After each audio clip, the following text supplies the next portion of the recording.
High student, সামনে তোমাদের মাধ্যমিক পরীক্ষা 2026 কিছু অঙ্কের সাজেশন দেওয়া হলো, যেগুলি আসার সম্ভাবনা প্রবল। ঠিক আছে, এগুলো একটু প্র্যাকটিস করে দেবে, তাহলে তোমাদের পরীক্ষায় নম্বরটা বাড়ার সম্ভাবনা আছে। ঠিক আছে, এসএস কোচিংয়ের থেকে মাধ্যমিকের এই গুরুত্বপূর্ণ টিপসগুলো দেওয়া হচ্ছে। পাটিগণিতের থেকে 5 নম্বরে একটি বড় প্রশ্ন সমাধান করতে হয়।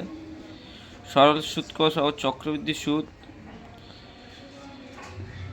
2026-এর জন্য চক্রবৃদ্ধি সুদ ও সমাহার বৃদ্ধি হ্রাস অধ্যায়টি খুবই গুরুত্বপূর্ণ। এখান থেকে একটি প্রশ্ন আসার সম্ভাবনা।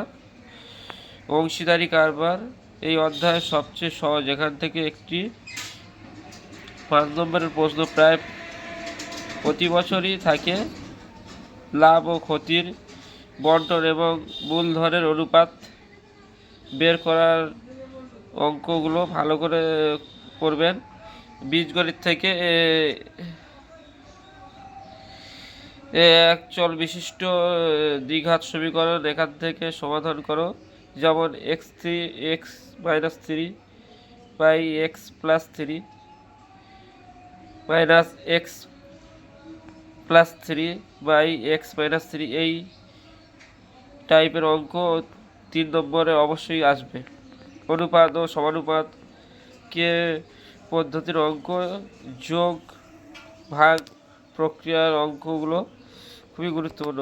ভেদ ও দ্বিঘাতীকরণ এই দুই অধ্যায়ের মধ্যে অথবা থাকে। 2026-এর জন্য ভেদ অংশটি বেশি ভালো করে দেখে রাখো। জ্যামিতির সবচেয়ে কমন অংশ। জ্যামিতিতে উপপাদ্য সম্পাদ্য হুবহু কমন পাওয়া যায়। উপপাদ্য 5 নম্বর 2026-এর জন্য সবচেয়ে গুরুত্বপূর্ণ। বৃহত্তর চতুর্ভুজের বিপরীতে কোণগুলি পরস্পর সম্পূরক। পিথাগোরাসের উপপাদ্য বিব্রত করো ও প্রমাণ করো। বৃত্তের কোনো বিন্দুতে স্পর্শ ও স্পর্শ বিন্দুর সমগামী ব্যাসার্ধ পরস্পরের লম্বভাবে অবস্থিত। সম্পাদ্য ত্রিভুজের অন্তর্বৃত্ত অঙ্কন। জ্যামিতিক পদ্ধতিতে বর্গমূল নির্ণয় করো। √21 বা √31 মান নির্ণয়। বৃত্তের বহিস্থ বিন্দু থেকে স্পর্শক অঙ্কন করো। এরকমই এইগুলো ভালো করে করবে। পরের পার্টে আরও কিছু আমি দিয়ে দিচ্ছি অঙ্কের থেকে, সেগুলো দেখে নেবে। ঠিক আছে, এগুলো কমন আসার সম্ভাবনা আছে।